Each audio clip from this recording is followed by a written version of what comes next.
আপনারা দেখছেন Venkatesh entertainment channel. এই চ্যানেলটি যদি আপনাদের ভালো লাগে অবশ্যই লাইক, কমেন্টস এবং শেয়ার করবেন, আর চ্যানেলটি সাবস্ক্রাইব করে নিয়মিত চ্যানেলের সাথেই থাকবেন। ধন্যবাদ। আমরা আজকে ধর্মসভায় এসেছি ধর্মকথা শুনতে, কিন্তু জানেন তো চোরে ধর্মকথা শোনায় না। এখানে চোর বলতে আমাদের ভেতরের সেই অসুরকে বলছি, যে অসুর আমাদের মনের ভেতরের সুকুমার বৃত্তিগুলোকে দমিয়ে রাখে, আমাদের ভক্তিভাব, নিষ্ঠা এগুলোকে প্রকাশ করতে দেয় না।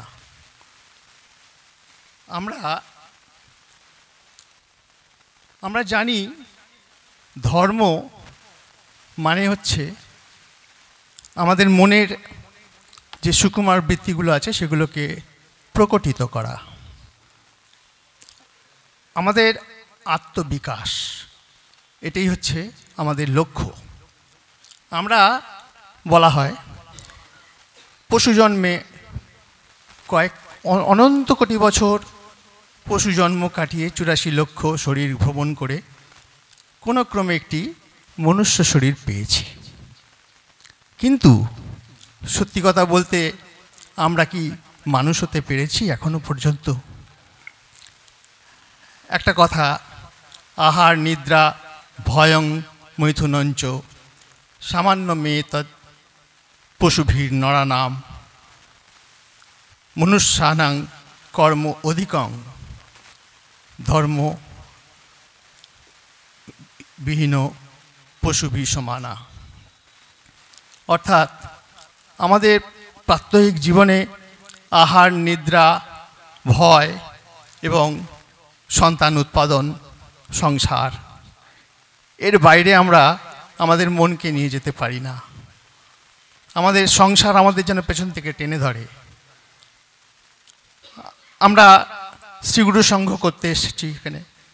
শ্রীগুরু সংঘের যে আদর্শ, যে নীতি আমরা এখনো বোধহয় ততটা হৃদয়ঙ্গম করতে পারিনি। কিন্তু কেন এরকম হয়?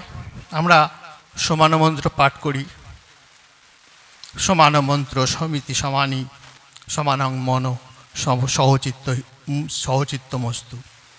এ কথাটার অর্থ কি? সমান মন্ত্র আমাদের সকলের মন্ত্র, শ্রী গুরু জয়। বীজ মন্ত্র না, বীজ মন্ত্র তো সংস্কার অনুযায়ী, গুণ অনুযায়ী গুরুদেব একজনকে এক এক রকম বীজ মন্ত্র দিতেই পারেন, কিন্তু আমাদের সকলের মন্ত্র শ্রীগুরু জয়। এই হচ্ছে শ্রীগুরুর সঙ্গে সমান মন্ত্র। সমিতি সমানি, আমরা সকলেই সমান। সমান কিসে? অর্থে। আমাদের প্রত্যেকের আলাদা আলাদা সামাজিক অবস্থান, কেউ অর্থ, কেউ ধন জন সম্পদ, কিন্তু আমরা সমান কিসে? আমরা সমান হলাম আত্মায়। আমাদের আত্মায় আমরা সবাই সমান, কিন্তু এই জ্ঞানটা আমাদের হয়নি এখনো, হতে অনেক দেরিও আছে। সমানং মনো, আমাদের মন যদি সমান হয় তবেই আমরা ঠিক ঠিক রাস্তায় যেতে পারবো। কিন্তু আমাদের মন সমান নয়, এক একজনের এক এক রকমের কামনা বাসনায় আমরা অভিভূত হয়ে আছি। সহচিত্তমস্তু, চিত্ত, চিত্ত আমাদের সমান হবে। কখন চিত্ত সমান হবে? যখন আমাদের সকলের চিত্ত শুদ্ধ হবে। সেই শুদ্ধ চিত্তই হচ্ছে সমান চিত্ত। আমাদের চিত্ত তো শুদ্ধ হচ্ছে না। হচ্ছে কি আমরা জানি না। চিত্তশুদ্ধি হলে কি হয়? চিত্তশুদ্ধি হলে জ্ঞান হয়। জ্ঞান হলে কি হয়? আনন্দ হয়। এখন আমরা যে আনন্দ পাই সে আনন্দ অন্যের দেওয়া আনন্দ। একজন একজনকে আনন্দ দেয়। টিভি আনন্দ দেয়, সিনেমা আনন্দ দেয়, খেলা আনন্দ দেয়। যখন সেগুলো বন্ধ হয়ে যায় মন যেন নিরানন্দ। কিন্তু যখন আমরা আমাদের মনের মধ্যে থেকে আনন্দকে উৎপাদন করতে পারবো, যখন আমাদের মনে আত্মারাম হয়ে যাব, যখন আমাদের নিজের মনের মধ্যে থেকেই আমরা আনন্দ খুঁজে নিতে পারবো, তখনই সে আনন্দ চিরস্থায়ী হবে। অন্যের দেওয়া আনন্দে আমাদের মন ভরবে না। কাজেই সেই আনন্দময়ের চরণধুলা যেদিনকে আমরা পাব, সেদিনকেই আমরা শ্রীগুরুর সঙ্গে আমাদের শ্রীগুরুর সঙ্গে আসা সার্থক হবে বলে আমি মনে করি। কাজেই আমাদের এখন একমাত্র কামনা, বাসনা যাই বলেন বা আকুলতা যদি কিছু থাকে, সে হচ্ছে শ্রী গুরুর কাছে সেই আশীর্বাদ চাওয়া, আকুল প্রার্থনা। রুদ্র যত্তে দক্ষিণ মুখং তেন পাহি মাং নিত্যং। রুদ্র, তুমি আমাদের যে দুঃখ দুর্দশার মধ্যে ফেলেছ, তার থেকে আমাকে তোমার প্রসন্ন মুখ আমার দিকে ফেরাও, আমাকে তোমরা ত্রাণ করো। এইটুকু কথা বলে আজকের মতো শেষ করছি। শ্রী গুরু জয়, শ্রী গুরু জয়, শ্রী গুরু জয়। বারাসত পূর্বাঞ্চলের 39তম বাৎসরিক মিলন উৎসব। আমরা যে 39টা বছর গুটি গুটি পাই এইখানটায় এগিয়ে এসছে সঙ্গটা, ধারক এবং বাহক কারা? এই ভাতৃসংঘের মায়েরা এবং ভাতৃসংঘের দাদারা। শ্রীগুরু সঙ্গ আমার প্রাণ। কার প্রাণ? আমার প্রাণ। কে বলেছে? ভগবান। তাই ভগবানকে আমরা কতটুকু ভালোবাসতে পারি, এটা কি নিজেকে আমরা নিজে চিন্তা করে দেখেছি একবারও? আমরা পারি না। কি করে পারি না? বিমল দাদা একটু উপরে উঠে যায়, বিমল দাদা কি করে ঠ্যাং ধরে টিনে নিচে টেনে নামাবো? আমাদের নীতি হয়েছে এইটা। আমরা সঙ্গে কেউ 1 ইঞ্চি জমি ছাড়ি না কারোর জন্য কারো। শ্রীগুরু সঙ্গ কি করে দাঁড়ে দাঁড়ে পূজা পাবে? ভগবান তো বলেছে শ্রীগুরু সঙ্গ দাঁড়ে দাঁড়ে পূজা। কি করে দাঁড়ে দাঁড়িয়ে পূজা পাবে? আমি ঘরে বসে থাকলে দাঁড়িয়ে পূজা হবে? আমার ঘর থেকে শুরু করতে হবে। আমার ফ্যামিলি, আমার ছেলে মেয়ে নাতি সবাইকে শিক্ষা দিতে হবে। এই শিক্ষায় এই শ্রীগুরুর সঙ্গে আলোকিত আলো করতে হবে। ভগবান যে প্রদীপটা প্রজ্বলিত করে রেখেছেন, সেই প্রদীপটা আমাদের জ্বালিয়ে রাখতে হবে ঠিক মতো। আর যে গৈরিক পতাকা, তাকে বহন করে দাঁড়ে দাঁড়িয়ে পৌঁছাতে হবে শ্রীগুরু সঙ্গের বাণী।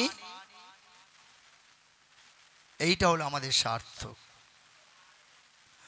নূতন যৌবন না হলে কোনো সংগঠন কোনোদিন টিকতে পারেনি, পারবে না। আমাকে আশ্রম দিয়ে বলেছে, তুমি যখন বক্তব্য রাখবে তুমি তোমার সাংগঠনিক দিতে হবে, ধর্মকথায় যাবে না। কারণ সাংগঠনিকটা ভালো লাগে আমার কাজ, শ্রীগুরুর সঙ্গে কাজ করতে ভালো লাগে। যে কোনো কাজ, ওই ধর্ম টর্ম সব হবে না, জপ তপ হবে না, সব কিছু কোনো কাজ হবে না। আমরা সংসারী লোক তো কিচ্ছু হবে না। প্রতিনিয়ত সঙ্গের কথা ভাবুন, সঙ্গের আনন্দ, সঙ্গের কি করে মঙ্গল, এই কথা সবাই ভাবুন, তবে সঙ্গের উন্নতি হবে।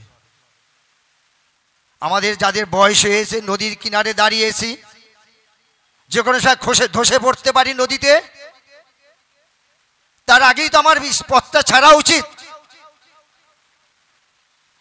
নূতনদের যদি হাত ধরে সঙ্গে না আগে আনি, তাই সংগঠন কি করে বাঁচবে?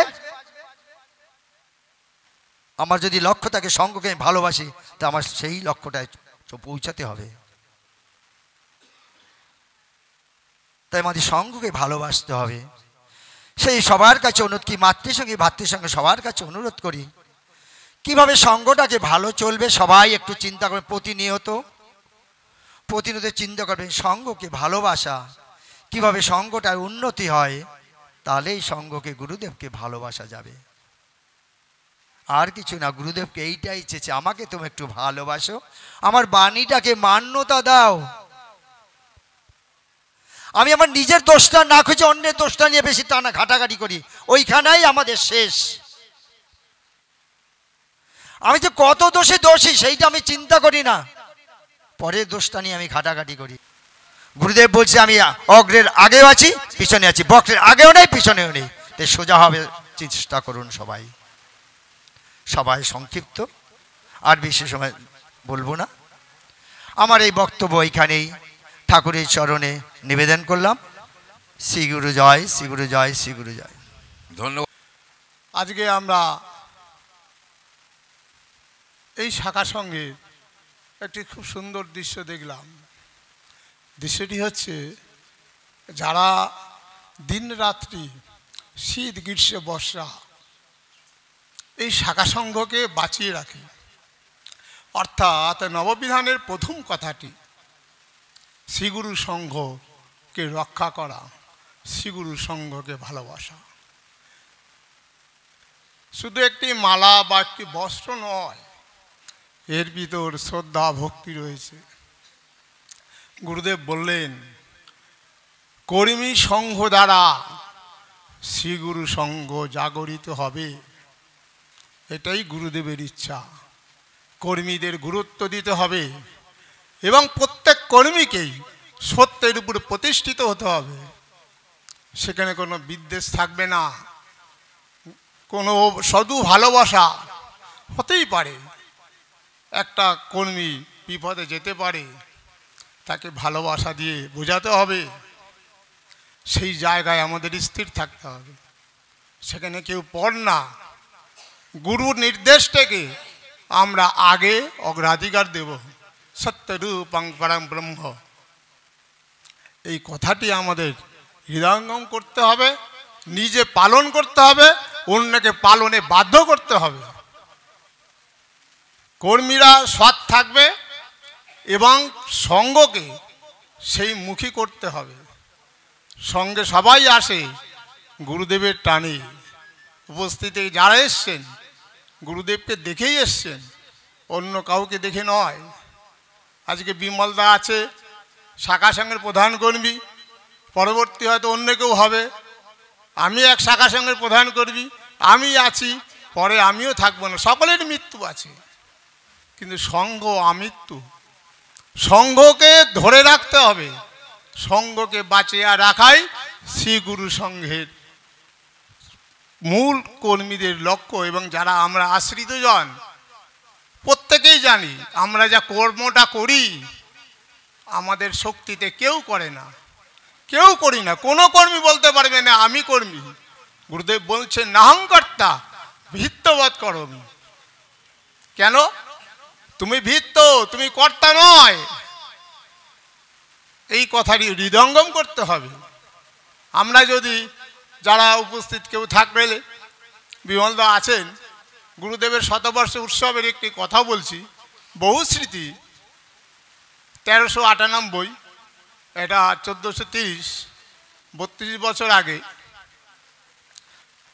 গুরুদেবের করুণায় আমরা গিয়েছিলাম।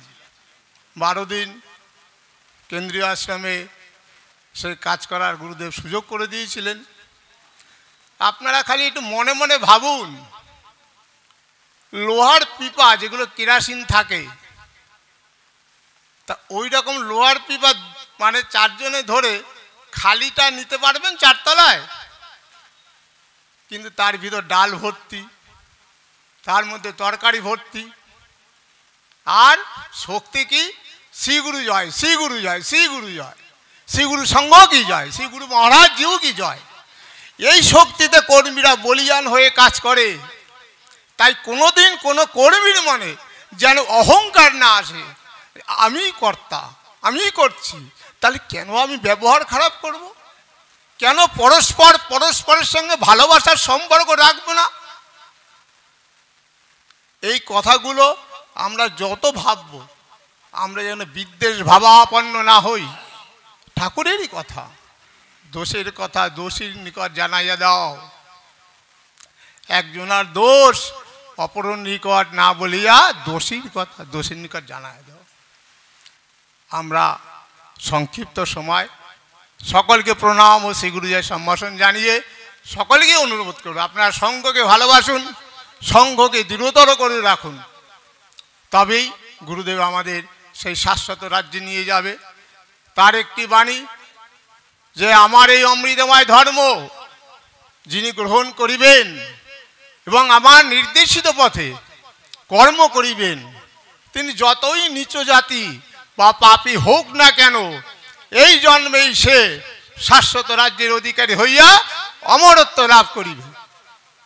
আর যাহারা আমার নির্দেশ ঠিক মতন পালন করিতে পারিবে না, অথচ আমার প্রতি তাদের শ্রদ্ধা ভক্তি জন্মিবে, তাহারা 2 জন্মে মুক্তি পাইবে। আর যাহারা দীক্ষা নিয়া নিজের ইচ্ছা মতো অর্থাৎ গুরুর নির্দেশকে অবহেলা করিবে, তারা কতদিনে মুক্তি পাইবে তাহা আমি বলিতে পারি না। শ্রী গুরু জয়, শ্রী গুরু জয়, শ্রী গুরু জয়। সংঘই গুরু, গুরুই সংঘ। আমরা গুরু ভগবানকে যদি ভালোবাসতে হয়, সর্বপ্রথমে আমাদের সংঘকে ভালোবাসতে হবে। সংঘের মধ্যেই গুরুদেব সব দিয়ে গেলেন। আর একটি যেটা গৌতমদার একটি কথা সত্যি খুব বর্তমান সময় তাৎপর্যপূর্ণ। গুরুদেব যেটা বলে গেছেন যে কর্মী সংঘ দ্বারাই শ্রী গুরু সংঘ পরিচালিত হোক। আমি আশ্রমের একটি বার্তা তার মাধ্যম দিয়ে পৌঁছে দিচ্ছি যে আপনারা সবাই অবগত আছেন, এই নবান্ন সংখ্যায় পত্রিকায় দিয়েছে। সেই চিন্তাকে মাথায় রেখেই, সেই গুরুদেবের বাণীর পূর্ণ মর্যাদা দিয়েই শ্রীগুরু সংঘ কেন্দ্রীয় আশ্রম ফেব্রুয়ারির 2 ও 3 তারিখে এক কর্মী সম্মেলনের আয়োজন করেছে। আমি অনুরোধ করব, এখানে অনেক শাখা সংঘের প্রধান কর্মীরা আছেন, কর্মী সম্মেলনে যোগদানের নিয়মাবলীও পত্রিকায় দেওয়া আছে। সেইভাবে কর্মী সম্মেলনে উপস্থিত থেকে শ্রীগুরু সংঘের কর্মধারাকে আরও কিভাবে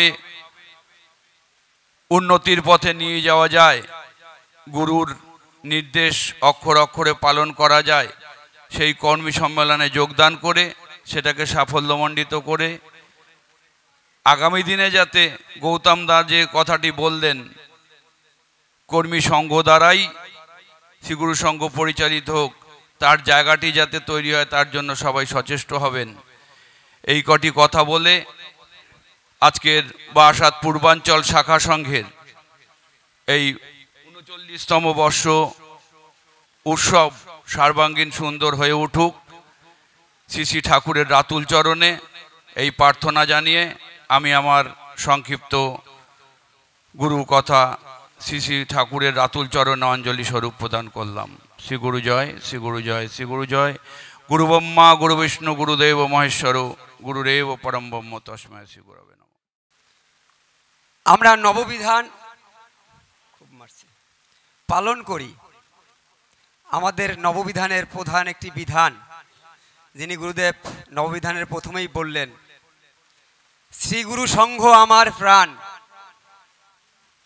শ্রীগুরু সংঘকে যে ভালোবাসিতে পারিবে না, তাকে আমি কিভাবে শিষ্য বলিয়া মনে করিতে পারি। শ্রীগুরু সংঘকে বাঁচাইয়া রাখাই আমার শিষ্যের শিষ্যত্বের একমাত্র লক্ষণ। দেখুন, আমি তত্ত্ব কথা জানি না। আমি আজকে গর্ব করে বলছি না, আমি যত বছর সঙ্গ করছি,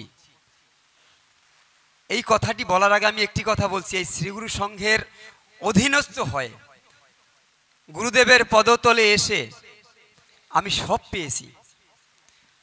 আমি বাংলাদেশি ছেলে, আমি এখানে আসার পরে আমার রেশন কার্ডটা পর্যন্ত গুরুদেবের কৃপায়, গুরু ভাইদের মাধ্যমেই হয়েছে। এবারে বলবো, শ্রীগুরু সংঘ আমার প্রাণ। গুরুদেব কি করলেন? এই যে শ্রীগুরু সংঘটি স্থাপন করলেন, আর তিনি কি বললেন? এই শ্রীগুরু সংঘ আমার প্রাণ। কালের বিবর্তনের ফলে চিরাচরিত নিয়ম অনুযায়ী এই পৃথিবীতে মনুষ্য দেহ ধারণ করে যেই আসবেন, অবতার রূপেই আসুন, মনুষ্য দেহ ধারণ করলে তাকে কিন্তু ওই সেই জরা ব্যাধি থেকে শুরু করে একসময় তাকে দেহ রাখতেই হয়। তাই তো গুরুদেব কি করলেন? নিজের প্রাণকে শ্রীগুরু সংঘের মধ্যে প্রতিষ্ঠা করলেন। আর কি বললেন? শ্রীগুরু সংঘ আমার প্রাণ। এই শ্রীগুরু সংঘকে ভালোবাসতে আমাদের হবে, শ্রীগুরু সংঘকে বাঁচাইয়া রাখা আমাদের দায়িত্ব। তাই তো যেটি আমাদের একটু আগে গৌতম দা বলছিলেন, যে একটি অপূর্ব দৃশ্য দেখলাম। এই শ্রীগুরু সংঘকে পূর্বাঞ্চল শাখা সংঘ বাঁচিয়ে রাখে কয়েকজন মঙ্গল ঘট কর্মী প্রতিনিয়ত ব্যবসা বাণিজ্য চাকরি রেখে তাদের কাজ বাড়ি বাড়ি যায়। আমি মঙ্গল ঘট কর্মী হয়েছি, আমি বুঝতে পারি। আমি কোনো মঙ্গল ঘট কর্মীর বাড়িতে আমি একটা পাড়া কালেকশন করি, চাঁদা কালেকশন করতে গিয়ে আমি দেখছি আমি 5 বার গেলেও পাচ্ছি না। আমার তো অধৈর্য হলে হবে না, আমি চেষ্টা করব গুরুদেবের নির্দেশ পালন করতে। শ্রীগুরু সঙ্গ আমার প্রাণ, সেই প্রাণকে বাঁচিয়ে রাখবো।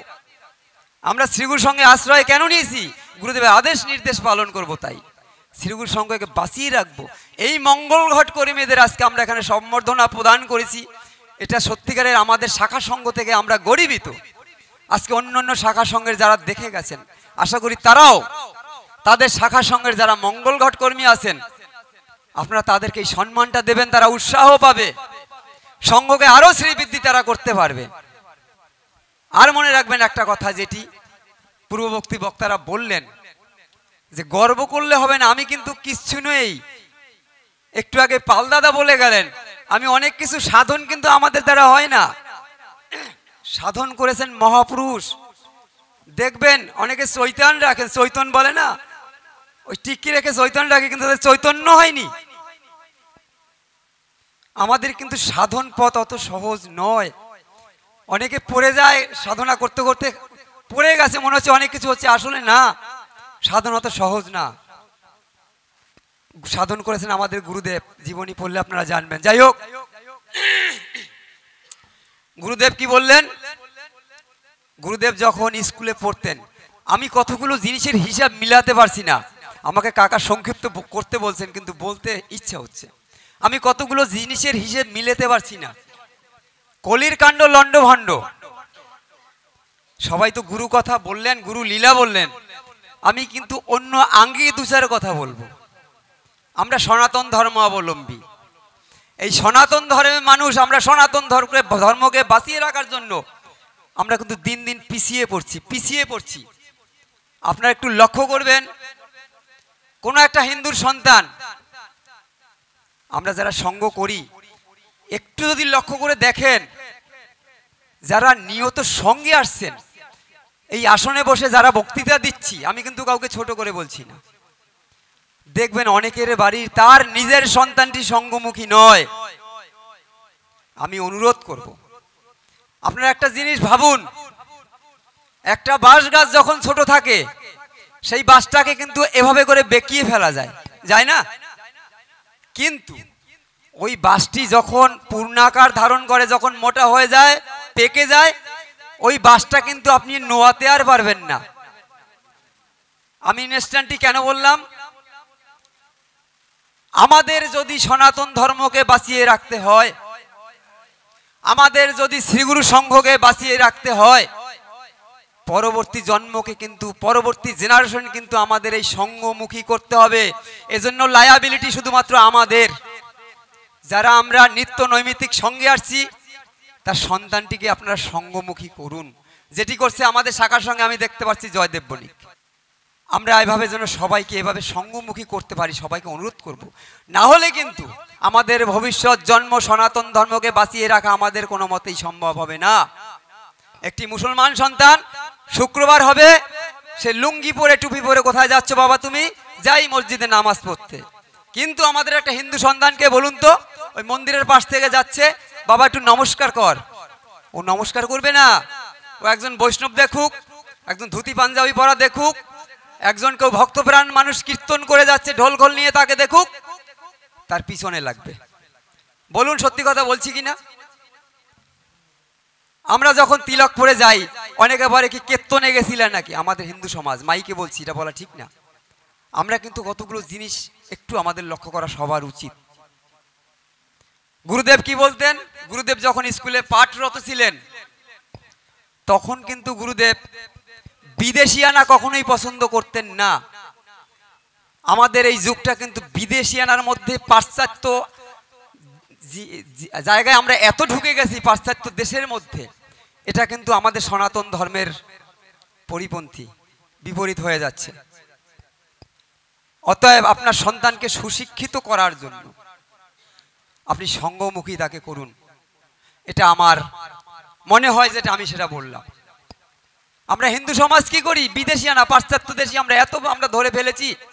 আপনারা বলুন, কোন ধর্মীয় প্রতিষ্ঠান, কোন শুভ কাজে সেখানে কি আমিষ দিয়ে কিছু হওয়া উচিত? আমরা দেখুন, পাশ্চাত্য দেশের কথা আমি একটু বলতে ইচ্ছা হচ্ছে, আমরা পাশ্চাত্য দেশের শিক্ষাটা আমরা নেব না। যাই হোক, আমি আর দীর্ঘায়িত করব না, আমার অনেক কথাই বলার ইচ্ছে ছিল, যেহেতু আমরা যেগুলো থেকে বিচ্যুত হচ্ছি। দয়া করে আপনারা সবাই গুরুদেবের কথা মেনে চলবো, আমরা সবাই এই আশা রাখি। সবাই ভালো থাকবেন, সবার মঙ্গল কামনা করি। শ্রী গুরুর চরণে শ্রী গুরু জয়। অবনীর মূল কথা একটা,